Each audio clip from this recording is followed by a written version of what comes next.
Quando nós falamos de doutrina, a palavra doutrina, se você observar no sentido, na nossa língua, no português, um conjunto de ideias coerentes, né, que mostram um sistema, como por exemplo,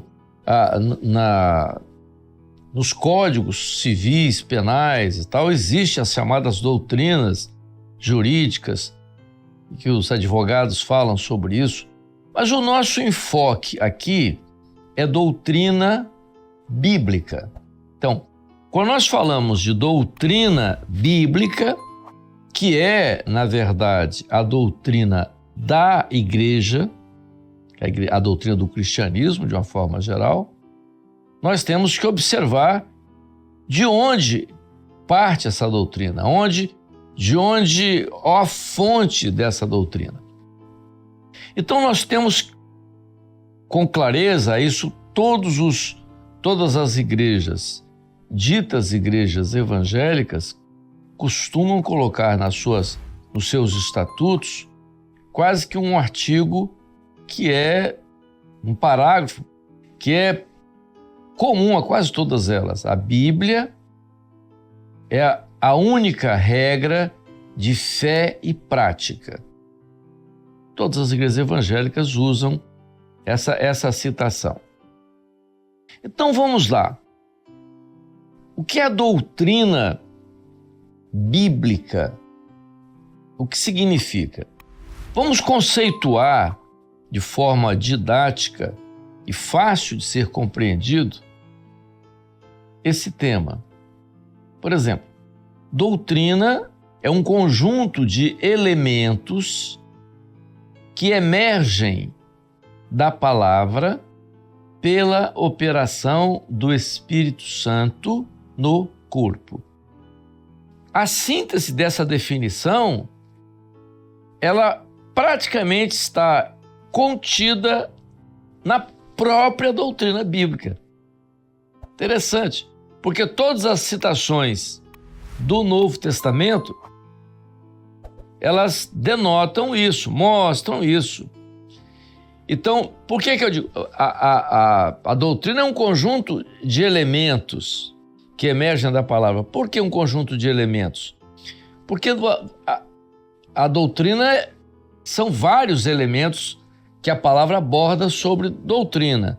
Por exemplo, a Bíblia fala de salvação, é um aspecto doutrinário, não é? Que está na palavra, que vem da palavra, mas a doutrina de salvação tem vários elementos, não é? A doutrina, a salvação é ato, é processo, é em santificação. Então você tem toda uma sequência de elementos que dão forma à doutrina de salvação, que é uma doutrina fundamental, né? Jesus é o único caminho, Jesus é a verdade, a vida. Está na Bíblia isso. Isso é muito claro, não é? É evidente isso. Outros assuntos que doutrinariamente estão na Bíblia.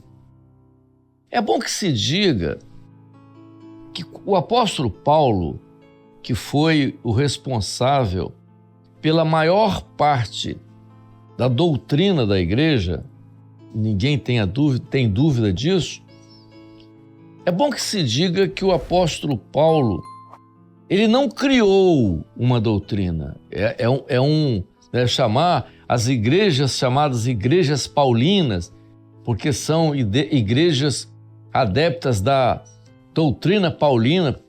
Isso é um grande equívoco. Paulo não criou nenhuma doutrina. Paulo descreveu de maneira muito clara e de maneira muito assim, simples até, o que ele estava vendo acontecer na igreja. Então, quando ele descreve batismo com o Espírito Santo, a experiência do batismo com o Espírito Santo, no capítulo 19 de Atos, ele descreve a experiência que ele viu do batismo com o Espírito Santo, fazendo a diferença entre os batismos.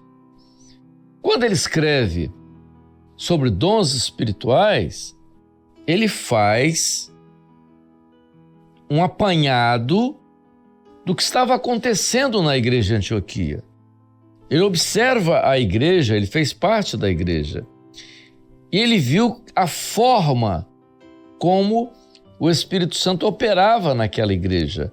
E ele então enumera aquilo que ele chama de manifestações do Espírito Santo, e ele faz então um relato sucinto, detalhado, de 9 formas, que eles chamam de formas principais do Espírito Santo operar na vida da igreja.